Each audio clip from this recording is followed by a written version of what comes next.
네, 2교시입니다. 네, 전공 심화랩 2교시인데요. 자, 1교시에 말씀드렸듯이 저희는 이제 어느 정도 이론을 공부하고 나면 이제는 또 음악을 좀 들으면서 또 그것을 이제 저희가 이제 대면 수업할 때는 이제 제가 이제 여러분들과 함께 기본적으로 이제 이렇게 같이 공부를 할 거예요. 그러니까 컴퓨터를 직접 만져가면서 어떻게 그것이 이제 구현되는지에 대해서 공부를 할 텐데, 일단 제가 아까 설명드린 부분이 있는데, 지금 이거 이제 제가 따로 링크를 해놓을 테니까 꼭 찾아보세요. 그러니까 제가 링크를 할 텐데, 링크가 안 나온다고 하더라도 여러분, 죄송하지만 이 부분은 유튜브에서 꼭 찾아보셔야 돼요. 지금 첫 번째 제가 설명드릴 영상, 그러니까 사실 음악에 관련된 거죠. 2004년도 이 음향 쪽에서 이렇게 굉장히 좀 두각을 드러냈던 영화가 있는데, 레이 찰스 아시죠? 그 레이 찰스의 일대기를 그려놓은 그 레이라는 영화에서 나오는 영상을 제가 이제 2개를 했어요. 이제 그쪽에서 보시면 그냥 여러분들은 음악을 전공하시지 않는 분들은 단순히 이제 그 영화가 그냥 재밌는 일대기 영화다, 뭐 음악 영화다라고 생각할지 모르겠지만, 그 사운드가 굉장히 좋다라는 것을 여러분들 좀 기억하시게 될 거예요. 그러니까 뭐 복잡한 것도 없어요. 기본적으로 아까 처음에 설명했듯이 어쿠스틱 악기로 사용이 됐고, 그리고 주로 이제 레이 찰스는 이제 싱어송라이터다 보니까 이제 보컬이라는 노래 굉장히 많이 편중이 되는데, 그 레이 찰스의 목소리를 들으시면 그 소리들을 좀 여러분들이 잘 빼내실 수가 있어요. 그래서 저는 개인적으로 그런 부분에 있어서는 꼭 들어보실 필요가 있다고 생각해요. 특히 좀 집중을 하고 들으셨으면 하는 부분이 있는데, 그 부분은 그 레이 찰스가 기본적으로 이제 노래를 부를 때 그 소리가 이제 말할 때 목소리랑은 다르거든요. 그쵸? 그 소리가 어떻게 잘 뽑아졌는지, 그리고 악기와 그 피아노와 아니면 뭐 다른 악기들과 그게 어떻게 밸런스가 잘 맞춰졌는지를 여러분들이 좀 생각을 하셨으면 좋겠어요. 왜냐하면 아까도 말씀드렸지만 저희는 전공 심화랩에서 그 부분도, 그러니까 저희가 이제 용어적으로는 이거를 우리가 포스트 프로덕션이라고 얘기를 하는데, 그 포스트 프로덕션 이야기도 저희가 다루거든요. 지금은 이제 눈여겨서 그리고 귀 기울여서 들으시고, 그것이 다시 이제 제가 그 부분에 대해서 대면 수업을 할 때 하나씩 설명해 드릴 거거든요. 그러면 훨씬 더 이해도가 빠를 거예요. 그래서 이 2가지 영상을 놓치지 마시고 잊지 마시고 꼭 들으셔야 할 것 같습니다. 아시겠죠? 자, 2번째가 지금 특히 이제 지금 화면에 보시면 2개의 영상이 있잖아요. 이거 여러분 꼭 주목하셔야 될 겁니다. 그 중에 첫 번째 키스스 온 더 바텀이라고 하는, 여러분 폴 맥카트니 아시죠? 비틀즈의 폴 맥카트니 아시잖아요. 그쵸? 그 폴 맥카트니가 2014년도에 발표한 앨범으로 제가 알고 있는데, 연도수는 솔직히 좀 확실하지가 않네요. 죄송합니다. 이 앨범이 뭐 곡도 대단했지만 거기에 세션들도 너무너무 대단했는데, 무엇보다도 그래미상 최우수 음향상을 받았어요. 음향 앤 사운드 엔지니어링상, 사운드 엔지니어상, 음향상, 모든 거를 그래미에서 인정해 준 건데, 저는 이 앨범을 듣고 정말 깜짝 놀랐어요. 저는 이제 DVD를 그 당시 이제 구입을 해서 제가 들었는데, 블루레이 DVD죠. 그러니까 어마어마하죠. 사운드가 어마어마한데, 다행히 유튜브에도 제가 발견을 했는데, 음질 상태가 물론 블루레이 정도는 아니지만 여러분들이 듣기에 굉장히 불편함 없이, 그리고 굉장히 좋은 소리로 된 영상을 제가 찾았어요. 그 중에서 이게 제목이 I'm gonna sit right down and write myself a letter인가? 이 곡인 것 같아요. 이름이 제가 확실치 않네요. 요거를 이제 클릭을 하셔서 보시면 되는데, 정말 잘했어요. 그 패닝, 제가 뭐 좀 이따 나중에 설명해야겠지만, 패닝, 볼륨, 사운드 이펙터들에 정말 뭐 괜히 상을 받는 게 아닐 정도로, 저는 개인적으로 최고의, 지금까지도, 그러니까 이 앨범을 들은 이후로 지금까지도 저는 가장 좋아하는, 제가 이 사운드적인 부분에서 가장 좋은 곡이라고 이 전체가 다 그래요. 근데 특히 이 곡이 저한테는 굉장히 좀 그런 사운드 밸런스나 그런 부분이 너무 잘 돼 있는 거예요. 그래서 여러분들 꼭 이거 체크해 보셨으면, 제가 요거 링크도 또 따로 올려 드릴 거예요. 근데 요거 꼭 한번 체크하셨으면 좋겠고요. 그리고 빌리 아이리쉬 아시죠? 네, Bad Guy 어마어마했죠. 올 그 그래미상에서도 정말 처음부터 끝까지 정말 대단했었잖아요. 네, 그 앨범도 올해 사운드 엔지니어링상을 받았어요. 음향상을 받았는데, 개인적으로는 다 좋아요. 다 좋았는데, 특히 지금 링크되어 있는 곡, 죄송합니다. 갑자기 제가 제목을 까먹었는데, 요 곡이 발라드 곡인데 사운드가 굉장히 밸런스가 잘 잡혔어요. 이 곡도 여러분들이 꼭 한번 들어보시면 되고요. 자, 저는 개인적으로 그 믹싱이나 마스터링에서, 특히 믹싱에서 가장 중요한 게 밸런스라고 생각하는데, 이 두 곡의 밸런스는 정말 대단한 것 같아요. 그래서 꼭 그 밸런스라고 하는 것을 이제 나중에 제가 2주차 때나 아니면 대면 수업 때 제가 이 부분에 대해서 좀 더 자세하게 설명하긴 할 거거든요. 그 밸런스가 얼마나 중요한지. 그리고 여러분들도 그 밸런스를 직접 저랑 대면 수업에서 맞춰 보실 거예요. 그러면 여러분들이 이 부분에 대해서 조금 더 자세하게 알 수 있으실 거예요. 네, 꼭 체크하셔야 됩니다, 여러분. 잊지 마시고요. 자, 저희가 이번 페이지 여러분 보시면 미디 프로그램이라고 얘기를 하죠. 그 DAW라고 하잖아요. 그 디지털 오디오 워크스테이션이라고 얘기하는데, 이제 그냥 일반적으로 미디 프로그램이라고는 다 알고 있지만, 여러분들은 작곡, 게다가 지금 심화 과정이잖아요. 그쵸? 전공 심화 랩에서는 저희가 DAW라고 하는, 물론 다 아실 거라고 저는 100% 확신하는데, 그래도 혹시 모르신다면 이제 DAW라고 말씀하시는 게 어떻게 보면 저희가 이야기하는 용어에는 정확해요. 그러니까 디지털 오디오 워크스테이션이라고 해서 일반적으로 전체적인 음악을 프로듀싱하는 그런 프로그램 자체를 뜻하는데요. 그건 이제 미디 프로그램이었는데 가로 열고 여러분들이 DAW 정도를 생각하시면 될 것 같습니다. 다시 한번 꼭 기억하세요, 여러분. 디지털 오디오 워크스테이션입니다. 아시겠죠? 꼭 기억하시고요. 저희가 가장 많이 사용하고 있는 DAW가 무엇이냐? 지금 저희는 이제 대면 수업에서 저희가 이제 컴퓨터 랩에서 하는 악기는 저희는 애플 기반이에요. 애플 컴퓨터, 맥킨토시 기반이기 때문에 로직, 물론 저희는 큐베이스도 가지고 있습니다만 기본적으로 저희는 로직 프로그램을 가지고 사용할 겁니다. 그래서 애플 컴퓨터 기반의 시퀀스라고 하지만 정확하게 얘기하면 로직 프로 X라고 하죠. 이 프로그램을 저희가 주로 다룰 거고요. 그리고 저희 컴퓨터 랩에도 있지만 큐베이스도 이제, 큐베이스는 사실은 이제는 애플 컴퓨터 기반에서도 쓰여지긴 하지만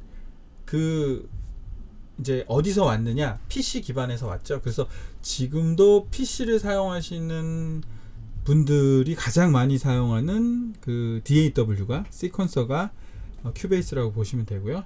그리고 이제 요즘에 가장 핫한 프로그램이죠. 에이블톤 라이브 아시죠? 이것은 EDM이나 힙합을 하시는 분들이 가장 많이 사용해요. 근데 이 프로그램의 이 DAW의 가장 큰 단점은 몇 가지가 있는데, 그 중에 하나가 내장된 사운드 소스들이 어마무시하다. 그거를 제가 분명히 말씀드리고 싶어요. 그러니까 에이블톤 라이브는 그러니까 사실은 이제 로직이나 큐베이스는 내장되어 있는 소리들도 잘 돼 있죠. 하지만 외부적인 가상악기를 불러와서 쓰는 경우가 많아요. 그렇다 보니까 정말 제대로 된 EDM이나 아이돌 음악이나 힙합을 우리가 그것을 프로듀싱 하려면 프로그램을 또 사야 되기 때문에 비용이 많이 드는데 반해서 에이블톤 라이브 같은 경우는 그 안에 들어있는 사운드 소스들이 정말 어마무시하고요. 무엇보다도 로직과 큐베이스는 닮아 있어요. 왜 그러냐면 그 기반이 다를 뿐이지 그 안에 있는 소리들은, 추구하는 소리는 비슷해요. 어차피 외부 가상악기가 공통 부분이 많은데, 에이블톤 라이브는 에이블톤 라이브 자체의 사운드와 그리고 방금 설명드린 로직 프로나 큐베이스가 가지고 있지 않는 그런 사운드 소스들을 사용하기 때문에 굉장히 힙합이나 아이돌 음악 그리고 EDM, 특히 EDM에 굉장히 특화되어 있죠. 네. 게다가 이 에이블톤 라이브의 CPU는 그 변환이 굉장히 빠르고 그 로딩이 굉장히 빨라요. 그래서 에이블톤 라이브 같은 경우는 그 DJ들이 그 라이브 공연에서 굉장히 많이 쓰이고 있는 DAW예요. 그래서 요즘 가장 각광받고 있죠. 저도 참 개인적으로 굉장히 좋아하는 프로그램인데 뭐 파면 파고 팔수록 정말 좋은 프로그램이라는 생각이 들어요. 자, 그리고 마지막에 보여지는 DAW는 프로툴스인데 이 프로툴스는 물론 이것도 미디를 이제 프로듀싱 할 수 있습니다. 근데 이거는 좀 다른 게 있죠. 이 DAW는 포스트 프로덕션에 굉장히 특화되어 있죠. 가령 예를 들어서 녹음 그리고 믹싱과 마스터링에 굉장히 특화되어 있는 프로그램이에요. 조금 물론 로직, 큐베이스, 에이블톤 라이브도 충분히 녹음 가능하고 믹싱 마스터링도 가능하지만 기본적으로 여러분들이 이제 외부 뭐 스튜디오나 여러 군데를 방문하셔서 작업은 거의 다 프로툴스 DAW 작업을 하고 있죠. 뭐 당연할 수밖에 없는 게 그 안에 들은 좀 콘솔과 그런 하드웨어적인 부분도 굉장히 그 컴패러블 하죠. 그러니까 잘 연동이 되는 것뿐만 아니라 그 안에 있는 내장되어 있는 어떤 그런 사운드 이펙터들을 좀 굉장히 좀 이 위에 세 가지의 DAW랑은 좀 다르게 좀 특화되어 있는 부분이 있어요. 그래서 저는 개인적으로 다 네 가지 다 알면 좋죠. 근데 그것보다도 여러분들이 내가 메인으로 갈 DAW 하나를 파신다면 그 다음에 꼭 공부를 하셔야 될 것은 프로툴스를 좀 공부하는 게 좀 좋을 것 같다라는 생각이 들어요.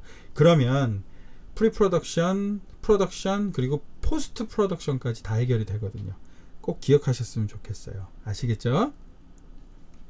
자, 다시 사운드로 돌아와서 다시 음향으로 돌아와서 데시벨이라고 얘기하죠. 이 용어 많이 들어보셨죠? 예. 저도 지금 이 용어 굉장히 많이 들었는데 사실 지금 제 옆방에서 제가 지금 녹음하고 있는 옆방에서 이제 드럼을 치고 계신데 좀 들어갈 거예요. 좀 그 부분에서는 제가 좀 양해를 구하는데 제가 이 설명을 왜 드리냐면 데시벨이에요. 그러니까 쉽게 말하면 소리의 크기를 나타내는 거죠. 그러니까 지금 저는 조그만 스튜디오 안에서 녹음을 하고 있지만 이 외부의 소리가 없다면 그 데시벨이 제 데시벨 하나만 가지고 가는데 외부에서 지금 옆방에서 지금 드럼을 치고 있단 말이에요. 지금 어느 정도 이게 이제 이렇게 음향에 좀 신경 쓴 방임에도 불구하고 드럼 같은 경우는 데시벨이 굉장히 큰 악기잖아요. 그러니까 이 데시벨이 벽을 타고 넘어오는 거죠. 그래서 지금도 아니 좀 교수님이 설명을 하시는데 쿵쿵쿵쿵 소리가 나지? 네, 그거는 지금 옆방에서 드럼을 연주하는 그 데시벨이 이쪽으로 옮겨오기 때문이라고 보시면 되는 겁니다. 소리의 크기가 꽤 크겠죠? 실질적으로 여러분 드럼 소리 들으면 굉장히 크잖아요. 근데 이게 지금 다 소리가 이게 벽으로 걸러졌음에도 불구하고 그 데시벨의 그 수치가 굉장히 높기 때문에 지금 들리는 겁니다. 네, 나름 좀 명분으로 변명을 하네요, 제가. 네, 죄송합니다. 자, 주파수는 고음, 저음, 중음으로 나뉘어져 있습니다. 뭐 그거는 당연한 거죠. 뭐 저주파수, 중주파수, 고주파수 이런 말이 있잖아요. 마찬가지입니다. 일반적으로 인간의 귀는 저음, 고음보다는 중음에서 가장 감도가 민감하죠. 그 말은 무슨 말이냐면 여러분 가장 정말 소리가 커도요. 소리 너무 큰 뭐라 그래? 고막 터진다 그러죠. 그러니까 그 소리를 잘 못 들어요. 왜냐면 주파수의 범위가 너무 좁기 때문에. 근데 가장 저음도 못 들어요, 사람들이. 왜냐면 주파수의 범위가 넓기 때문에. 그러니까 인간이 들을 수 있는 소리는 좀 중음하고 가로 열고 했죠. 1K에서 2K, 그러니까 10, 그러니까 1000에서 2000 사이에 있는 그 데시벨이 가장 저희한테 잘 들리는 거죠. 그 범위를 벗어난 건 못 들어요. 인간의 귀로는 못 들는 거죠. 그죠? 그런데 뭐 강아지, 개라든가 뭐 좀 굉장히 좀 이렇게 그 민감한 센스를 갖고 있는 동물들은 우리보다 그 폭이 굉장히 넓은 거죠. 저음에 대한 폭도, 고음에 대한 폭도 굉장히 넓은 거죠. 근데 우리 인간을 기준으로 했을 때는 중음에 가장 감도가 민감한 게 아니라 중음만 들을 수 있다라고 생각하시는 게 좋아요. 소리는 감정적이고 지각이 있고 물리적인 힘이다. 요 말은 이 말도 제가 물론 그 뮤직 테라피 음악 치료에 관한 책에서 발췌한 건데요. 여러분 지금 제 목소리가 어쩌면 여러분들한테 좀 귀에 좀 거슬릴 수 있어요. 저는 조금 그렇게 좋은 목소리가 아니기 때문에 여러분 귀에 맞는 데시벨이 아닐 수 있거든요. 그래서 저는 최대한 지금 굉장히 부드럽게 얘기하고 있죠. 그러나 전달받는 분들의 그런 그 귀가 가지고 있는 민감도의 데시벨에 의해서는 맞는 분도 있겠지만 안 맞는 분도 있는 거죠. 제 가족은 잘 맞겠죠. 왜냐면 익숙해져 있으니까. 여러분 목소리가 여러분 가족들에게, 친구들에게 잘 맞는 이유는 익숙해져 있기 때문에 그런 거예요. 그러니까 귀는 그렇게 둔감해지는 거예요. 그러니까 그 부분을 잘 기억해 두셨으면 좋겠고요. 여기에 지금 또 제가 링크를 하나 걸었는데요. I Can Make You Love Me라고 하는 본 아이버라는 가수가 하는 요거 저는 이거 한 1000번 넘게 들어본 것 같아요. 솔직히 말씀드리면 이거는 제가 개인적으로 굉장히 추천하는 이유는 악기가 보컬이랑 피아노밖에 없어요. 요건 영상으로도 좀 잘 보셔야 되는 게 심플한 악기의 녹음일 때 그걸 프로듀싱 할 때 소리가 어떻게 그것이 되는지, 그 데시벨이 어떻게 되는지, 가령 예를 들어서 보컬 하나가 있잖아요. 그리고 피아노 하나가 있으면 그 두 가지 악기는 굉장히 좀 어떻게 보면 민감할 수 있지만 그 데시벨의 밸런스를 느낄 수가 있거든요. 게다가 이 곡은 여러분들이 아시겠지만 나중에 또 따로 설명을 드릴 거예요. 사운드 이펙터를 공부할 때 제가 한번 이 곡은 다시 한번 얘기할 건데, 들어보시면 아시겠지만 그런 어떠한 그 울림이나 여러 가지 있잖아요. 그런 부분들이 굉장히 좀 잘 표현되어 있어요. 요거는 이제 악기가 많은 악기와 그리고 적은 악기에 비교할 때 제가 하겠는데, 어찌됐든 그걸 제가 이제 대면 수업할 때 제가 직접 저희 함께 음악을 들어가면서 다시 한번 얘기하겠지만, 지금도 여러분들이 요 음악을 좀 들으시면서 그 두 가지 악기가 어떻게, 그러니까 저는 여러분 이거를 심화적으로 지금 접근하라고 얘기를 드리는 건 절대로 아니에요. 그러니까 뭐냐면 어떤 느낌이다. 그러니까 제가 저희 후반 작업하는 학생들한테 그리고 제 동료들한테 항상 얘기하는 게 있어요. 뭐냐면 믹싱이나 마스터링은 프로듀싱은 주관적이다. 왜 그러냐면 내가 좋아.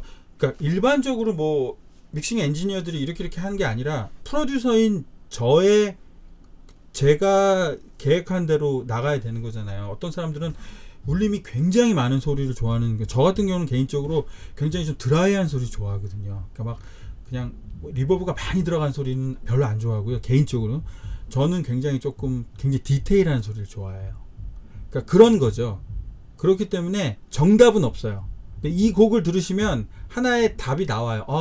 이게 굉장히 어떤 게 있구나라고. 그건 여러분들이 좀 찾으셨으면, 제가 말씀드릴 수도 있어요 지금. 하지만 여러분들이 찾으셨으면 좋겠어요. 아시겠죠? 자, 요거 잘 기억해 두시고요. 데시벨은 뭐라고요? 소리의 크기입니다. 데시벨 크네. 지금도 쿵쿵 소리 들리시죠? 굉장히 지금 드럼 치시는 분이 굉장히 데시벨 크게 올리고 계신 거예요. 그렇다고 해서 제가 또 크게 목소리를 내게 되면 여러분들 귀가 좀 불편하시겠죠? 그렇지만 저는 지금 상대적으로 데시벨을 낮추고 있는 겁니다. 네, 제 데시벨이 여러분 귀에 좀 잘 맞았으면 하는 게 제 바람입니다. 자, 요거는 누가 봐도 이제 읽어보시면 아시겠지만, 요거는 교수님이 누가 봐도 이거 시험 대비용이구나. 네, 맞습니다. 이 페이지는 누가 봐도 시험 대비용. 이게 시험 문제 나올 수밖에 없는 문제예요. 청취, 그러니까 즉 우리가 소리를 듣는 자세, 듣는 방법에 대한 얘기인데, 여기에 지금 됐죠. 제가 분석적 청취와 비평적 청취로 나눴어요. 자, 그럼 뭐냐? 분석적 청취. 발음도 어렵네요. 소리 내용과 기능을 평가하는 것. 그리고 비평적 청취는 소리의 특성 자체를 평가하는 것이라는 건데요. 자, 지금 옆에서 들리는 드럼 소리가, 이걸 우리가 분석적 청취를 하면 지금 탐탐을 엄청나게 때리고 계신 거죠. 아, 그래서 데시벨을 키운다, 이렇게 분석적 청취를 얘기할 수 있는 거다. 비평적 청취는 여러분들은 소리가 점점 크레센도가 돼가지고 점점 소리가 커진 걸로 평가할 수 있지만, 제 비평적 청취는요, 내가 지금 저 드럼 소리 때문에 제대로 지금 내가 전달하는 이 내용을 제대로 전달하지 못하고 있다라고 하는 그 특성을 얘기하는 거예요. 너무 저 소리, 탐탐 소리가 너무 쾅쾅 돼가지고 내 목소리랑 부딪히게 되고 있어 라고 하면서 저 나름대로 막 그 분노와 그 화냄이 비평적으로 나오는 거죠. 이렇게 하면 조금 더 이해가 쉬우실까? 간단하게 말씀드리면 악기 하나로 볼게요. 피아노는 뭐다, 플룻은 뭐다. 그냥 이렇게 할게요. 드럼은 그냥 훈련받지 않은 사람이 치면 소음이 될 수 있다. 이거는 무슨 청취예요? 이거는 비평적 청취죠. 왜 그러냐면 본인이 생각하고 있는 거니까, 본인의 느낌인 거죠. 근데 가령 예를 들어서 내가 가지고 있는 Y 땡땡 신디사이저는 중음, 그러니까 C1에서 C2까지가 소리가 가장 안정적이다. 이것은 분석적 청취예요. 왜 그럼 그게 그 매뉴얼에 나와 있으니까. 네. 그리고 소리가 높이 올라가면 올라갈수록 디케이나 릴리스가 짧아진다. 이거는 나와 있는 사실이잖아요. 그쵸? 그러면 뭐예요? 그거는 여러분 분석적 청취가 되는 거예요. 네, 나와 있는 사실이니까. 그런데 내가 갖고 있는 야마땡 피아노는 고음으로 올라갈수록 너무 디케이가 짧으니까 듣기가 너무 거북하다. 이거는 비평적 청취가 되는 거죠. 요거는 문제가 나오죠. 그래서 저는 어떻게 문제를 내냐면, 이제 가령 예를 들어서 음악을 딱 들려주면서 이 부분에 대해서 분석적 청취와 비평적 청취로 요 음악을 정의 내리시오. 그러면 이제 분석적 청취는 듣는 대로 그 악기가 밸런스가 어떻게, 뭐가 더 높고 어떤 건 소리가 더 작다, 이렇게 하시는 게 분석적 청취가 되는 거고, 비평적 청취는 여러분의 느낌인 거죠. 그래서 소리가 너무 날카로워서 귀가 조금 피곤할 것 같다, 이런, 나는 이런 소리 별로 안 좋아한다, 이러면 비평적 청취가 되는 거죠. 이거는 누가 봐도, 근데 여러분 알아두시는 게 좋은 거죠. 근데 이건 누가 봐도 이거는 이제 시험을 위한 문제니까 꼭 기억해 두셨으면 좋겠어요. 자, 밑에 한 구절 한번 읽어볼게요. 훈련된 귀란 스타일, 해석, 뉘앙스, 기술적인 질을 선별하여 들을 수 있는 능력이 있어 소리의 내용물이나 기능, 특성, 충실도 등을 판단할 수 있음을 의미한다. 네, 이거 훈련된 귀라고 하는 것이, 이게 좀 재밌어요. 음향하시는 분들과 음악하시는 분들과 그리고 연주하시는 분들이 훈련된 귀는 다 다르죠. 그쵸? 음향하시는 분들은 소리를 더 디테일하게 볼 수 있겠죠. 연주하시는 분들은 그걸 조금 더 음악적으로 볼 수 있겠고요. 네. 그리고 작곡을 하시는 분들은 그것을 조금 더 확장시켜서 볼 수 있겠고요. 그런 부분이 훈련된 귀라고 하는 건데, 이거는 개개인의 특성이 다 다르다라는 정도만 알아두시면 될 것 같아요. 네. 자, 음파가 뭐냐? 사운드 웨이브. 아까 위에도 잠깐 그림이 그려지지 않았나요? 음폭과 음파는 사실은 좀 같아요. 사운드 웨이브라고 말할 수 있는 겁니다. 자, 읽어보겠습니다. 물체의 진동이 균일하던 매질을 우리가 공기라고 하는데요. 공기의 부분적으로 입력 변화를 일으켜서 종파의 형태로 고막을 진동시키는 것. 제가 지금 여러분들한테 말하고 있는 것은 저의 목소리가 여러분, 제 이 기관에서 나와서 여러분들 귀에 이렇게 파형처럼 이렇게 움직이면서, 아까 얘기했던 아리스토텔레스가 얘기했듯이 압축과 팽창이 되면서 그게 그 떨림이 여러분 귀 속에 들리는 거예요. 그래서 그런 거죠. 어떤 사람들은 제 목소리가 굉장히 날카롭게 들리시는 분도 계실 거예요. 또 어떤 분들은 제 목소리가 스윗하게 들리시는 분도 계실 거예요. 뭐 물론 그렇지는 않겠죠. 예. 이건 어디까지나 진짜 전 아까 1교시 때 설명했던 부분대로 심리적인 부분이 있는 거예요. 여러분들이 누군가를 사랑한다.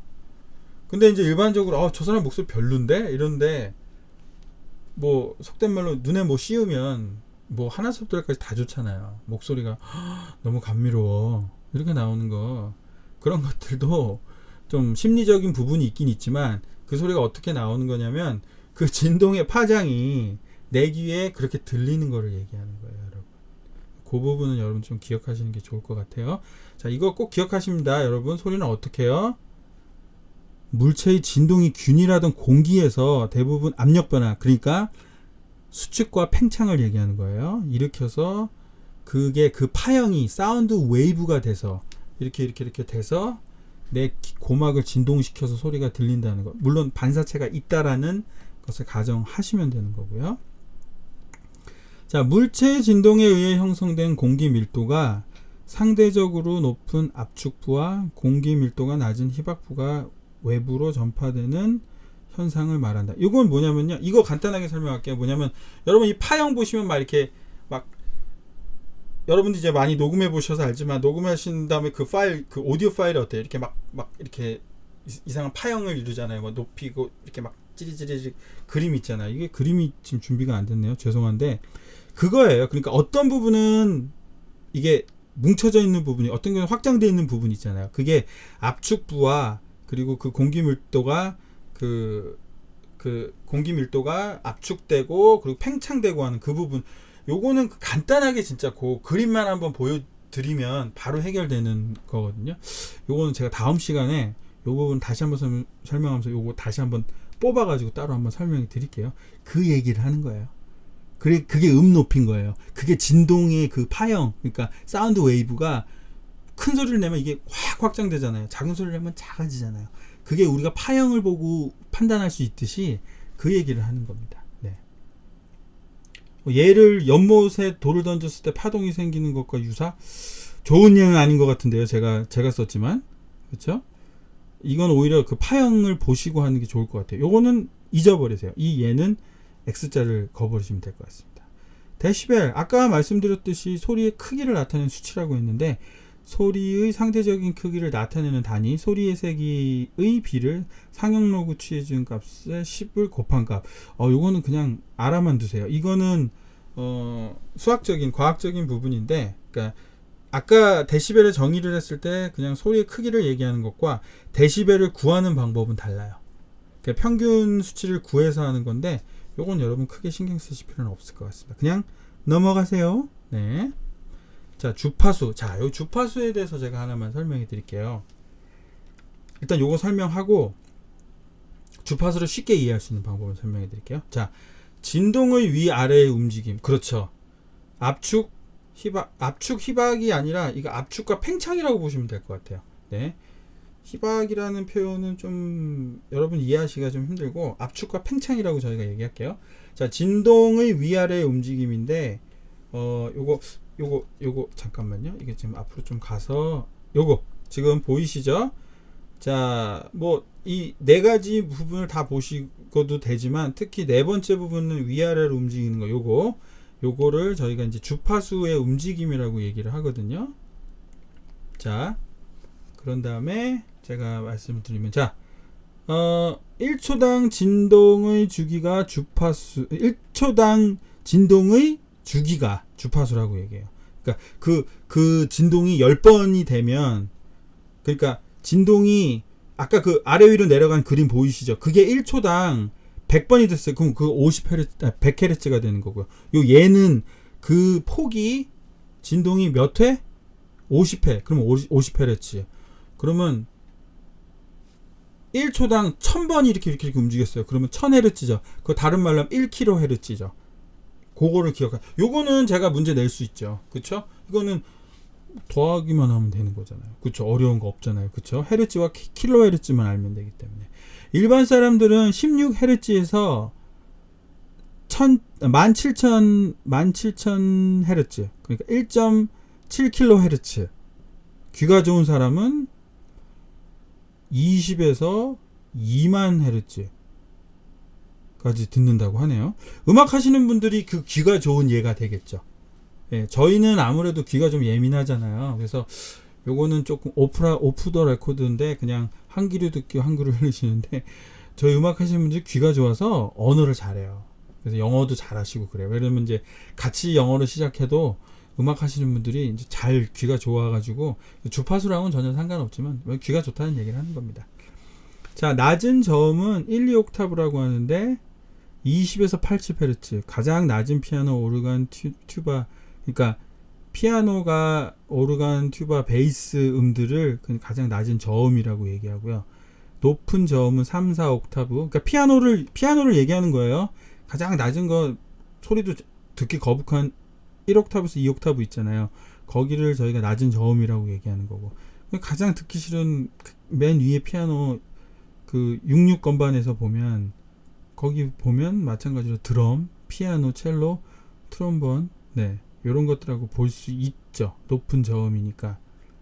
아니네, 3, 4옥타브니까 죄송합니다. 이거 다시 말씀드릴게요. 이거 높은 저음이라고 얘기 안 할게요. 그러니까 그거는 고음이었고, 지금 하는 거는 가장 안정적인 거죠. C2가, 저희가 피아노에서 기본적으로 중간이 C2가 3에서 4옥타브잖아요. 그러니까 그게 80에서 320Hz라는 얘기예요. 가장 듣기 좋은 소리죠.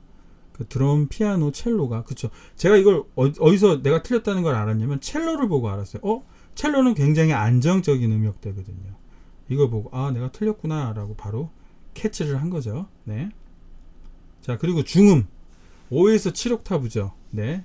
여기도 마찬가지죠. 그렇지만 중음이기 때문에 뭐냐면 조금 여기는 이제 기본적인 멜로디 소리를 내는 것이 아니라 하모닉스라고 하는 그런 이제 그 배음을 소리 내는 부분을 얘기합니다. 이 배음은 제가 오케스트레이션 할 때 조금 자세하게 설명해 드릴게요. 굉장히 중요한 거기 때문에.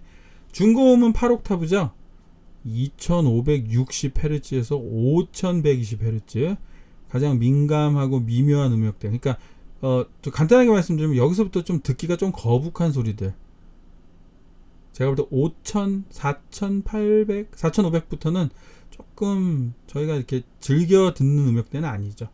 그리고 고음 음역대가 있잖아요.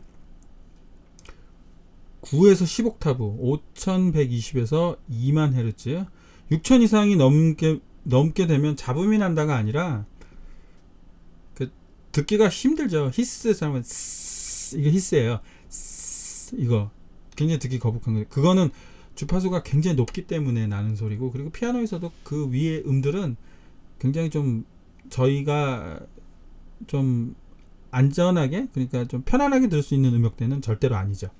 네, 그 부분이 제가 여기서 좀 하나만 간단하게 좀 하나 설명하고 넘어가겠습니다. 여러분, 그 나중에 한번 설명하겠지만 그 낮은 소리가 여러분 되게, 그러니까 높은 소리와 낮은 소리, 그러니까 소프라노랑 우리가 베이스를 생각할게요. 하이 소프라노 굉장히 높으신 분이 있는데, 이제 그 우리들이 기본적으로 생각할 때는 그 사람 목소리 엄청 커라고 얘기를 할 수 있잖아요, 소프라노가. 근데 그 반대라고 알아두시는 게 좋아요. 베이스가 훨씬 더 소리가 커요. 이유는 뭐냐면 주파수 때문이에요. 지금 말하고 있는 주파수 때문에. 근데 이게 뭐냐면, 교수님 이게 어떻게 말이 돼요? 이게 말이 되는 게 주파수의 폭이 넓어요. 그러니까 베이스는 오 하잖아요. 오 하면서 주파수가 확 넓어져요. 그러니까 이게 소리들을 장악을 해버리죠. 소리 굉장히 커요. 간단하게 여러분 생각해보면, 오케스트라 한번 생각해보세요. 여러분, 퍼스트 바이올린 굉장히 20명 30명 돼요. 세컨 바이올린도 뭐 한 20명 정도 되고, 비올라 한 10명 8명에서 10명, 첼로 한 4대. 근데 더블 베이스, 컨트라베이스는 한 대, 2대 이렇게밖에 없어요. 왜냐면 한 대, 2대 갖고 오케스트라가 다 커버가 되는 거거든. 그만큼 뭐가 넓다? 주파수의 폭이 넓다라는 걸 얘기해요. 그런데 말이에요, 여러분, 하이 소프라노 분이 노래를 쫙 부르세요. 어때요? 소리가 커져요? 아니요, 절대 커지지 않아요. 어떻게 돼요? 얇아지죠? 저 노래를 못해요. 그래서 죄송해요. 이렇게 얇아진단 말이에요. 그쵸? 근데 베이스는 오 하고 넓어지죠. 얇아진다라는 말은 높지만 얇아진다는 말은 주파수의 범위가 폭이 좁다라는 거고요. 쫙 퍼지는 거는 주파수의 범위가 굉장히 넓다라는 거예요, 여러분. 이해하셨죠? 이거 알고 넘어가시면 됩니다. 제가 요거 나중에 또 다시 한번 설명해 드릴게요. 요게 뭐 마스킹에 대해서 설명할 때 한번 설명해 드릴게요. 자, 요것도 시험을 대비한 겁니다. 좀 기회가 되신다면 좀 외우셨으면 좋겠습니다. 가청음파가 있고요. 저음파가 있고 초음파가 있습니다. 자, 가청음파는 20에서 2만 헤르츠, 즉 굉장히 좋은 좀 그러니까 여기까지 들을 수 있는 거예요. 사람이 들을 수 있는 건 2만 헤르츠를 넘어가면 못 들어요. 그리고 16헤르츠 밑으로 내려가면 못 들어요. 인간의 귀는 딱 거기까지예요. 예? 2만 헤르츠 넘어가면 귀에서 피가 난다 그러죠. 예, 뭐 저는 그렇게 들어본 적이 없어서 이렇게 이 정도 2만 헤르츠 넘어가면 사람들이 제일 먼저 귀를 막잖아요. 소리가 너무 크기 때문에. 그렇죠. 가청음파, 사람이 들을 수 있는, 일반적인 사람이 들을 수 있는, 근데 이거는 일반적인 게 아니라 굉장히 귀 좋은 사람이 들을 수 있는 지금 이 영역이거든요. 예, 그래서 영어로 audible wave라고, 그러니까 들을 수 있는 그 파장이라고 얘기해요. 저음파는 20 이하인데 사실상 16 이하로는 못 들린다, 안 들려요. 들을 수가 없어요. infrasonic wave라고 하고요. 초음파는 2만 이상인데 우리는 초음파를 들을 수 없죠. 그거는 beyond니까, 넘어섰으니까. 그러니까 초음파는 돌고래나 뭐 어떤 박쥐나 이런 정말 말도 안 되는 그 밀자의 소리를, 그 입자의 소리를 듣는 거예요. 이게 다른 거죠. 여기 꼭 기억해야 돼. 요 수치를 좀 외우셨으면 좋겠어요. 수치가 굉장히 중요합니다. 주파수는 주기적으로 변화하는 양의 단위 시간 내에 발생하는 사이클 수. 요거 근데 아까 제가 그 설명한 부분이 있잖아요. 주파수는 1초당 진동의 주기가 주파수입니다. 이거를 좀 어렵게 해놓은 것 같아요. 요거는 읽으실 필요 없고요. 1초당 진동의 주기가 주파수. 진동이 1초당 50회 되면 50Hz. 진동이 1초당 만 되면 만 헤르츠. 10K 킬로헤르츠, 10 킬로헤르츠라고 되는 거죠. 네, 그건 산수만 잘 하시면 됩니다. 자, 다음은 주파수와 진폭은 서로 의존. 이거는 제가 볼 때는 잘못됐어요. 서로가 아니고 서로입니다. 죄송합니다. 제가 타입이 잘못됐네요. 주파수와 진폭은 서로 의존하고 있어요. 그러니까 주파수가 한 1초당 이 움직임에 따라서 진폭이 뭐냐면 주파수의 움직임의 모양이에요. 그것을 저희가 진폭이라고 얘기하거든요. 그러니까 주파수가 많으면 많을수록 그 진폭이 많아지는 거죠. 더 넓어지고 더 높아지고 하는 거죠. 서로 의존입니다. 소가 왜 나오는지 모르겠어요. 네. 갑자기, 네. 죄송합니다. 이게 갑자기 소가 나왔다는 거에 대해서는. 갑자기 동물이 나와서 저도 굉장히 당황스러웠습니다. 네. 자, 음의 주파수를 변화시키려면 소리의 크기에 영향이 당연하죠. 그거는 뭐 소리가 커지면 주파수 범위가 넓어지는, 그 진폭이 넓어지는 거니까.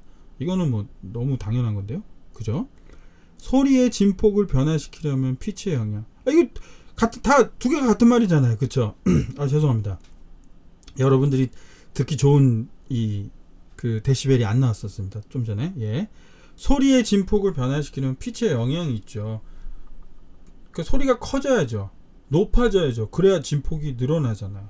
그럼 주파수가 늘어나잖아요. 그 당연히 피치의 영향이죠. 높음스러우면 높은 소리일수록, 음역대가 높으면 높을수록 진폭이 늘어나고, 그리고 주파수가 넓어지는 거고, 그리고 길어지는 거죠. 이렇게 이해하시면 되고요. 자, 이 Falling Slowly라는 그 영화 원스라고 하는 곡이 있거든요. 제가 맘 같아서 노래를 불러드리고 싶지만 이것도 들으세요 그냥. 근데 이거를 그냥 단순히 요게 링크를 누르시면 뭐냐면 Falling Slowly 뮤지컬 그 녹음하는 그 영상이 나오는데, 제가 보통 제가 이거는 좀 전에 들었었던 I Can Make You Love Me 그 영상과 이 영상 항상 제가 비교해서 설명해 드려요. 왜냐면 그 소리가 다르거든요. 여기서 좀 설명할 부분이 많은데 악기가 많아지면 많아질수록 우리가 그 주파수나 진폭이나 그 부분을 잘 못 느끼거든요. 근데 제가 이걸 이제 좀 뒤에 부분에 나오면 악기별로 그 주파수의 범위랑 그 진폭이 범위가 좀 다르기 때문에 하는 건데, 요거는 제가 대면 수업을 할 때 제가 좀 차근차근히 제가 설명해 드릴게요.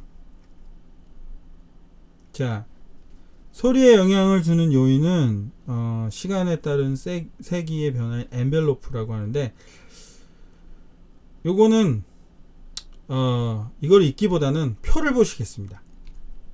뭐 이게 다 나오는데 표 보면서 설명하기 가장 좋아요. 자, 지금 여기 엔벨롭 그래프인데 제일 앞에 영어로 되어 있는데 뭐 어택 있죠, 어택. 그 다음에 뭐예요? 디케이가 있어요. 그 다음에 뭐가 있죠? 서스테인이 있어요. 그 다음에 릴리즈가 있죠. 자, 이게 뭐냐면요, 여러분 피아노라고 생각하시고 페달을 누른다고 한번 생각해 볼게요. 여러분 그런 거 좀 민감하신 분들은, 특히 작곡하시는 분들 좀 느끼셔야 되는데, 내가 피아노를 딱 눌렀을 때 어느 위치에서 소리가 나는 거 있잖아요. 그러니까 피아노 건반을 쓱 누르는데 빨리 소리 나는 패치가 있어요. 그 악기가 있어요.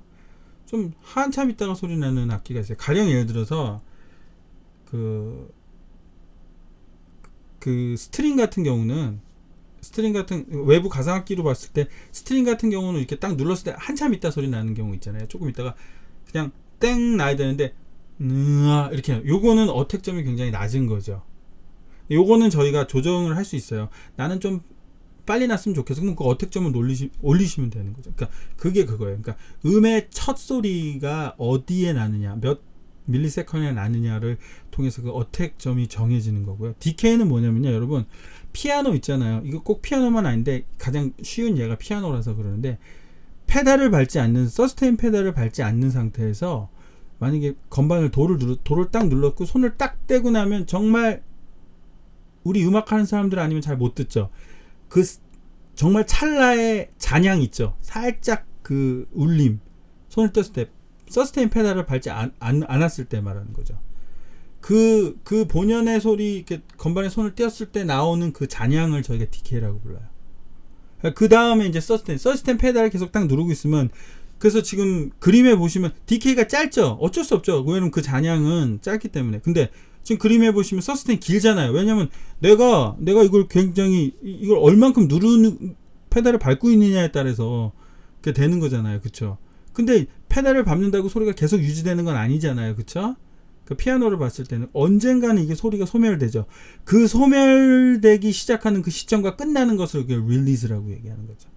그러니까 가령 예를 들어서 릴리즈의 수치를 높여줘요. 지금 눈에 보이는 게 만약에 이게 한 릴리즈 수치가 5야. 그런데 저는 이거를 좀, 이거에 한 2배를 더 늘리고 싶어요. 그러면 어떻게, 수치를 어떻게 10으로 만들어주면 지금보다 조금 더 길게 소리가 늘어졌다가 소멸되는 거죠. 네. 그거에 대한 설명이 그 위에 아까 그거였어요. 그러니까 일일이 말로 설명하는, 그러니까 읽고 설명하는 것보다는 제가 볼 때는 요 지금 저희가 보고 있는 이 그래프를 보는 게 가장 좋은 거죠. 그러니까 어택점도 우리가 해줄 수 있고, 하지만 디케이는 이제 본연의 소리가 있으니까 그 잔향, 그것도 사실 근데 디케이도 좀 늘릴 수 있죠. 뭐 저희가 수치적으로 서스테인도 마찬가지고요.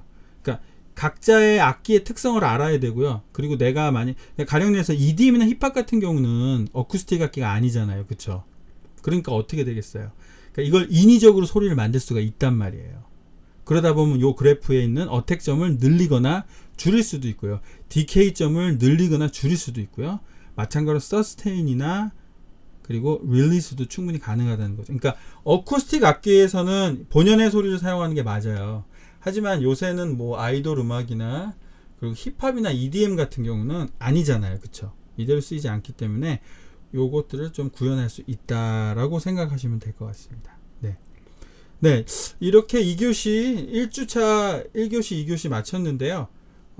다음 주는 이제 제가 과제물을 낼지 아니면 또 수업이 좀 할 게 좀 있어서 아무래도 수업으로 대체될 것 같은데요. 조금 더 심도 있는 음향과 그런 사운드에 대해서 얘기를 해보고, 만약에 시간이 조금 남는다면 2교시쯤에 기본적인 오케스트레이션에 대한 방법도 조금 논의해 볼까 하는 생각이 있습니다. 네, 여러분 무엇보다도 굉장히 좀 지금 시국에 좀 고생 많으셨고요. 뭐 영상 강의라고 해야 되나요? 이런 원격 수업의 장점은 보시다시피 이해가 안 되는 부분이 있다면 다시 돌려볼 수 있죠. 네. 어찌됐든 제 목소리가 오늘 여러분 귀에 데시벨에 그리고 여러분들 심리에 그렇게 좀 불편함을 안 주었기를 바라며 오늘 수업 여기서 마치겠습니다. 감사합니다.